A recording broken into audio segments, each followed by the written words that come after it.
So hello aspirants. आज ethics के अंतर्गत जिस क्वेश्चन को डाला गया था पोर्टल में, उसे अब हम डिस्कस करते हैं कि क्वेश्चन कुछ इस तरीके से था कि social values are more important than economic values, यानी कि सामाजिक मूल्यों की महत्ता आर्थिक मूल्यों से अधिक है। Discuss the given statement with examples. देखिए, उन्होंने साफ आपको बोला है कि एग्जाम्पल्स देने हैं। एथिक्स में हमेशा ये याद रखिए कि किसी भी आर्ग्यूमेंट को यदि आप बता रहे हैं तो उसे एग्जाम्पल्स के साथ प्लीज़ समझाने की कोशिश कीजिए। यदि क्वेश्चन में एक्सप्लिसिटली नहीं भी बोला जा रहा तो भी एग्जाम्पल्स डालिए।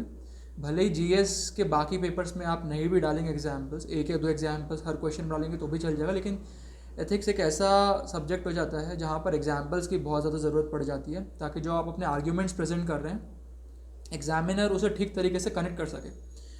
तो इसमें सीधा सीधा पूछा कि explain with the help of examples in the context of inclusive growth of a nation. तो देखिए, यहाँ पर एक और कीवर्ड है इंक्लूसिव ग्रोथ। कई बार क्या होता है कि हम जल्दी जल्दी क्वेश्चन पढ़ने के चक्कर में या सॉल्व करने के चक्कर में ये टर्म ही भूल जाते हैं कि वो क्वेश्चन किस कंटेक्स्ट में पूछ रहा है। तो inclusive growth of a nation, ठीक है। तो चलिए, अब यदि आपके पास ये क्वेश्चन नहीं है तो वीडियो के डिस्क्रिप्शन लिंक में आपको मिल जाएगा। वीडियो के डिस्क्रिप्शन के अंतर्गत ये क्वेश्चन प्रोवाइड किया जाएगा, आप प्लीज़ उसमें से देख लीजिए इस क्वेश्चन को। तो इस क्वेश्चन को डिस्कस करने से पहले हम लोग आज के एक बेसिक टॉपिक या सब टॉपिक जो है इस सिलेबस के अंतर्गत, यूपीएससी के सिलेबस के अंतर्गत, उसे डिस्कस करेंगे, ताकि जो फ्रेशर्स हैं वो भी समझ सके कि किस तरीके से इस एथिक्स को अप्रोच करना है, और साथ ही साथ फिर इस प्रकार के क्वेश्चन को किस तरीके से डील करना है। देखिए, जो आज का सब टॉपिक होने वाला है वो है एथिक्स इन पब्लिक लाइफ।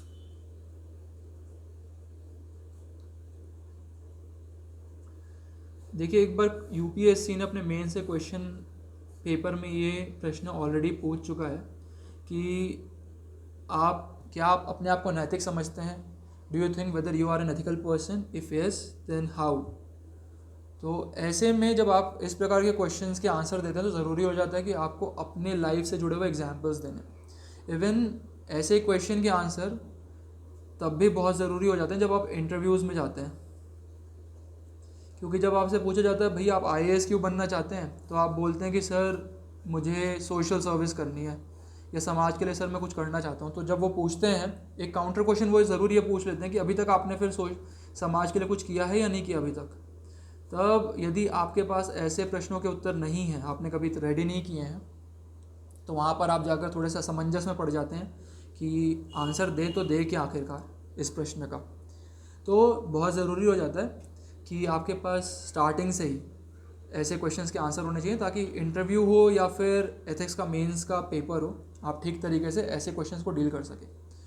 तो ज़रूरी है कि आप अपने निजी जीवन को खंगालें कि क्या आपने कभी कुछ किसी प्रकार का अच्छा कार्य किया है, और आप देखेंगे कि आपने बहुत सारे अच्छे कार्य किए होंगे, बस आपको ढूंढने की ज़रूरत है। तो जैसे मैं ही आपको यहाँ पर समझाने की कोशिश करता हूँ। उदाहरण के तौर पर मैं स्कूल का एक एग्जाम्पल लेता हूँ। हमारे स्कूल में कई बार क्या होता था कि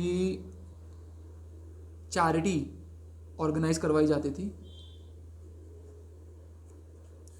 कुछ इंस्टीट्यूशंस आते थे, फॉर एग्जांपल कोई एनजीओ आ जाता था कभी, या कोई एड्स या कैंसर, इनसे जुड़ी हुई संस्थाएं आती थी, और वो बच्चों को ये बोलते थे कि आपको दूसरों के घर जाना है, उन्हें इन चीज़ों से परिचित करवाना है, एड्स और कैंसर से, और साथ ही कुछ डोनेशन मांगना है,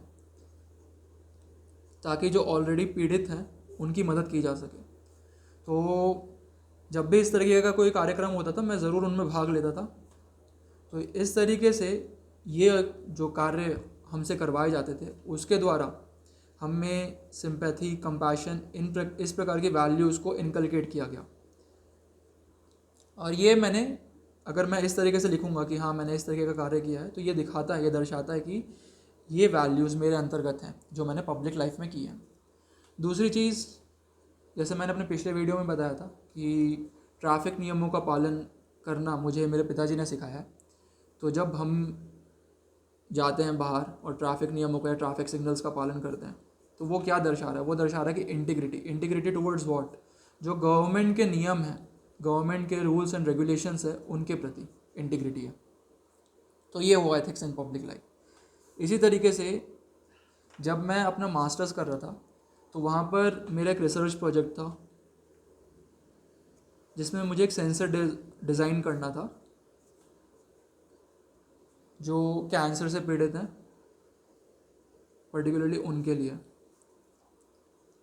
इस चीज़ में मैंने मदद की और ये जो सर्विस थी वो उसे हम नेशन सर्विस या राष्ट्र सेवा की जो भावना होती है ताकि राष्ट्र प्रगति कर सके, इसी प्रकार से आप इसे इनोवेटिवनेस में भी लिख सकते हैं, इनोवेटिवनेस।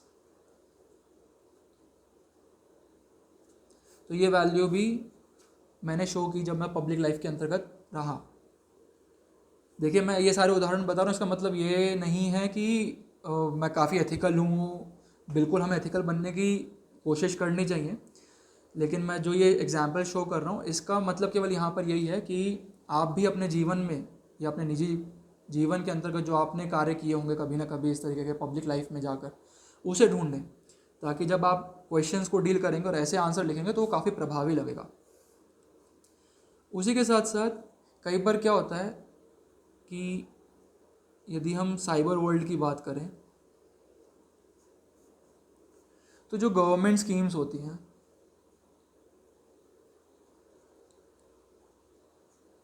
जैसे कि सुकन्या समृद्धि योजना, बेटी बचाओ बेटी पढ़ाओ, तो जब भी इस प्रकार की स्कीम आती हैं तो उसे मैं अपने जो हमारा व्हाट्सएप का फैमिली ग्रुप है उसमें पोस्ट करता हूँ, फैमिली ग्रुप के अंतर्गत व्हाट्सएप में।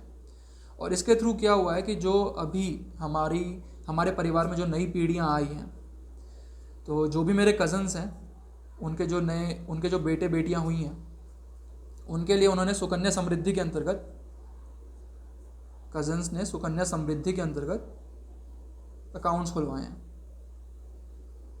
सुकन्या समृद्धि योजना के अंतर्गत। तो ये गवर्नमेंट स्कीम्स को बढ़ावा देने में मेरा एक प्रकार का योगदान रहा है।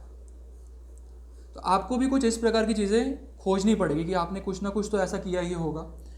इसी तरीके से कई बार हम जब भी थिएटर्स में जाते हैं तो वहाँ पर जब राष्ट्रगान होता है तो खड़े हो जाते हैं। ये भी हमारा एक एथिकलिटी एस्पेक्ट शो करता है राष्ट्र के प्रति पब्लिक लाइफ में। तो इस प्रकार से आपको भी कुछ अपने अपने लाइफ के अंतर्गत आपने जो भी कुछ किया होगा उसे ढूंढिए, उसे खंगालिए। हो सकता है आपने प्लास्टिक्स की रिसाइकलिंग में भूमिका निभाई होगी,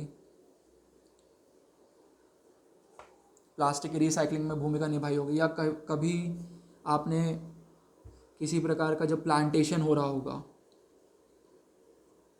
यानी कि हरे पौधे जब लगाए जा रहे होंगे, वृक्षारोपण किया जा रहा होगा, उसमें कभी आपने भूमिका निभाई होगी, आपने पार्टिसिपेट किया होगा। तो इस प्रकार के जो आपके पर्सनल एग्जाम्पल्स हैं ना, उसे लेकर आइए और उसे आंसर में ढालने के हिसाब से लिखिए कि जब एक्चुअल में आंसर आ जाएगा। क्योंकि केवल एग्जाम्पल शो नहीं करना है आपको ये भी बताना है कि इस एग्जाम्पल से क्या मूल्य जुड़ा हुआ है। जैसे अगर आपने प्लांटेशन में भाग लिया या रिसाइकलिंग में भाग लिया है तो ये आपका एनवायरमेंटल एथिकलिटी जो है या पर्यावरण के प्रति नैतिकता उसे दर्शाता है। तो ये आपको ऐसे वैल्यूज़ लिखने पड़ेंगे एक्चुअल में एग्जामिनेशन के अंदर कि वो क्या वैल्यू दर्शा रहा है। आप केवल ये नहीं लिख सकते मैंने प्लांटेशन में भाग लिया था, वो एथिक्स है मेरी पब्लिक लाइफ में। वो कैसे एथिक्स है वो आपको शो करना पड़ेगा, आपको बताना पड़ेगा कि वो एनवायरमेंटल एथिकलिटी से जुड़ती है। तो ये इस पर्टिकुलर टॉपिक को किस तरीके से अप्रोच करना है उसका एक कंसेप्ट डिस्कशन था। तो चलिए अब आज के क्वेश्चन को डिस्कस करते हैं। तो देखिए जो आज का क्वेश्चन है, जैसे मैंने पहले बताया, वो डिस्क्रिप्शन के अंदर आपको मिल जाएगा। क्वेश्चन यही है कि social values are more important than economic values. तो इसका आंसर या उत्तर कैसे लिखा जाएगा, देखिए इंट्रोडक्शन के अंतर्गत आप ऐसा इंट्रो दीजिए जिससे ये पूरा क्वेश्चन एक या दो पंक्तियों में समाहित हो जाए। आप ये बताइए कि मूल्यों या वैल्यूज़ का इम्पोर्टेंस किसी भी नेशन के इंक्लूसिव डेवलपमेंट में क्या होता है, क्या भूमिका निभाता है। आप एक या दो लाइन में ये बताइए कि how values plays an important aspect in bringing inclusive growth और inclusive development of a given nation. और यहाँ पर आप एक एग्जाम्पल दे सकते हैं, जैसे कि जापान सेकेंड वर्ल्ड वॉर के पश्चात काफ़ी टूट गया था, लेकिन वो इतनी जल्दी progress with in like 5-6 decades केवल प्रोग्रेस इसलिए कर पाया क्योंकि उन्होंने अपने देशवासियों के अंतर्गत बेहतरीन वैल्यूज़ को इनकलकेट करने में मदद की थी, या बेहतरीन वैल्यूज़ के विकास में उन्होंने मदद की थी। उन्हें पता था, राष्ट्र के लोगों को पता था कि बेहतरीन वैल्यूज़ के माध्यम से ही या बेहतरीन मूल्यों के माध्यम से ही वे जल्दी से जल्दी प्रगति कर पाएंगे। तो आप ये बता सकते हैं कि वैल्यूज़ किस प्रकार से इंक्लूसिव डेवलपमेंट में मदद करती है। 2 लाइन के अंतर्गत एक एग्जाम्पल दे दीजिए। इसके पश्चात एक नेक्स्ट जो आपका सब्सिक्वेंट पैरा होगा, उसमें आप ये बताइए कि सोशल वैल्यूज़ और इकोनॉमिक वैल्यूज़ में डिफरेंस क्या है आखिरकार। देखिए, सोशल वैल्यूज़ आप प्रियम्बल से ही ले सकते हैं, जस्टिस, इक्विटी, इक्वालिटी, फ्रैटर्निटी, यानी कि न्याय, बंधुत्व, समता, समानता। ये बता दीजिए, ये वैल्यूज़ है सोशल वैल्यूज़। इकोनॉमिक वैल्यूज़ क्या हो गई? इकोनॉमिक वैल्यूज़ भी कुछ इसी प्रकार की होती है, जैसे कि फॉर एग्जांपल प्रॉफिट मेकिंग, इसी तरीके से एफिशिएंसी, इफेक्टिवनेस, प्रोडक्टिविटी, ये कुछ उत्पादकता, उसी तरीके से गुणवत्ता, और जो प्रॉफिट मेकिंग थी यानी कि लाभ कमाने का जो मूल्य है वो भी इकोनॉमिक वैल्यूज़ के अंतर्गत ही आता है। ठीक है, तो ये कुछ पर्टिकुलर वैल्यूज़ होगी ताकि एग्जामिनर को समझ में आ गया आपको सोशल वैल्यूज़ और इकोनॉमिक वैल्यूज़ पता है कि क्या होती हैं। ठीक है, ये सब्सिक्वेंट, ये सेकंड पैरा होना चाहिए आपका, 2 या 3 लाइन में आप बता दीजिए। उसके पश्चात अब क्या बताना है आपको कि जब एक समाज में सोशल वैल्यू नहीं होगी तो क्या होगा। तो वो समाज तो कभी प्रगति ठीक से कर नहीं पाएगा, प्रोग्रेस नहीं कर पाएगा। एग्जाम्पल दे दीजिए छोटा सा अफगानिस्तान का। ठीक है, यहाँ पर अफगानिस्तान का एग्जाम्पल दे दीजिए। उसके पश्चात एक नया डायमेंशन खोलिए और बताइए कि जब केवल समाज में इकोनॉमिक वैल्यूज़ ही होंगी, ठीक है, ये नया डायमेंशन है अब, कि जब केवल समाज में इकोनॉमिक वैल्यूज़ ही होंगी और सोशल वैल्यूज़ नहीं होंगी तब क्या होगा। अब यहाँ पर आप, जैसे मुझे अब उदाहरण याद आ रहा है पैरासाइट एग्जाम्पल का, कि किस प्रकार से इनइक्वालिटी आ गई थी साउथ कोरियन समाज के अंतर्गत। पैरासाइट मूवी में दर्शाने की कोशिश की गई है, तो आप ये बता सकते हैं। इसी तरीके से आप बता सकते हैं कि इनइक्वालिटी के साथ क्राइम भी बहुत बढ़ता है जब केवल इकोनॉमिक वैल्यूज़ पर ही बल दिया जाता है। यहाँ पर आप जोकर मूवी का एग्जाम्पल दे सकते हैं कि उस पर्टिकुलर समाज में क्रिमिनल रेट्स इसलिए बढ़ रहे थे क्योंकि इनइक्वालिटी तो थी, पॉवर्टी भी थी, गरीबी थी, और इसी के चलते क्राइम बढ़ रहा था। फिर एक नया डायमेंशन बताइए। नया डायमेंशन ये बताइए कि जब सोशल वैल्यूज़ और इकोनॉमिक वैल्यूज़ दोनों ही होंगे, या केवल अभी पहले एक डायमेंशन बताइए, जब इसमें बताइए कि अब सोशल वैल्यूज़ होंगे तब क्या होगा। तो बताइए अशोका का धम्मा, यहाँ पर आप अशोका की सोसाइटी का यूज़ कर सकते हैं कि अशोका ने सोशल वैल्यूज़ लेकर आई थी धम्मा के माध्यम से, और समाज कितना प्रोग्रेस किया था। फिर एक नया डायमेंशन बताइए जिसमें आप इस बारे में चर्चा कीजिए कि अगर इकोनॉमिक वैल्यूज़ होंगी ही नहीं समाज के अंतर्गत तो, और केवल सोशल वैल्यूज़ ही होंगी, तो क्या तब समाज प्रगति कर पाएगा। तो ये आप क्वेश्चन को ही सीधा क्वेश्चन कर रहे हैं, यानी क्वेश्चन जो ये बोल रहा था कि सोशल वैल्यूज़ ज़्यादा इंपॉर्टेंट इकोनॉमिक वैल्यूज़ के पर्सपेक्टिव में, आप बताइए कि नहीं, ऐसा ज़रूरी नहीं है। यदि इकोनॉमिक वैल्यूज़ भी नहीं होंगी अगर समाज में और केवल सोशल वैल्यूज़ ही रहेंगी तो शायद समाज प्रगति नहीं कर पाए। और इसके लिए आप एक एग्जाम्पल दे सकते हैं 1917 का रशिया। यहाँ पर लेनिन ने क्या किया था कि उसने केवल सोशल वैल्यूज़ पर ही बल दिया था, इकोनॉमिक वैल्यूज़ पर बल नहीं दिया था, और इसके चलते समाज ने विद्रोह कर दिया था। तो उसको उसके पश्चात एक न्यू इकोनॉमिक पॉलिसी लेकर आनी पड़ी थी। तो आप ये उदाहरण दे सकते हैं।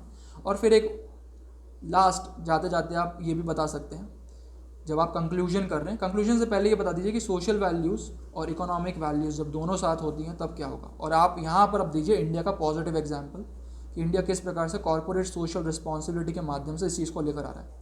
इंडिया को नकारात्मक रूप में कहीं भी मत दर्शाइए, इंडिया का हमेशा पॉजिटिव एग्जाम्पल दीजिए, क्योंकि आप गवर्नमेंट एग्जाम लिखने जा रहे हैं, कोई जर्नलिज्म वाला एग्जाम में लिखने जा रहे हैं, तो प्लीज़ आप ज़्यादा से ज़्यादा इंडिया का पॉजिटिव एग्जाम्पल ही लिखने की कोशिश कीजिए।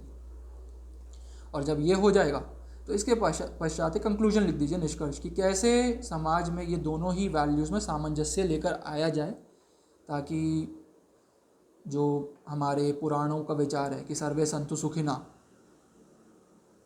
वो लागू हो सके। तो इस तरीके से आप एक आंसर को एंड कर दीजिए। आपने एक श्लोक भी लिख दिया, उपनिषद पुराणों का भी इस्तेमाल कर दिया, और कई सारे डायमेंशन देकर एग्जाम्पल के साथ समझा दिया। तो ये उत्तर की हॉलिस्टिक अप्रोच होनी चाहिए। तो मैं आशा करता हूँ आपको चीज़ें समझ में आ गई होंगी। यदि कोई भी डाउट्स होंगे तो प्लीज़ डिस्कॉर्ड प्लेटफॉर्म पर पूछ लीजिएगा। बहुत बहुत धन्यवाद।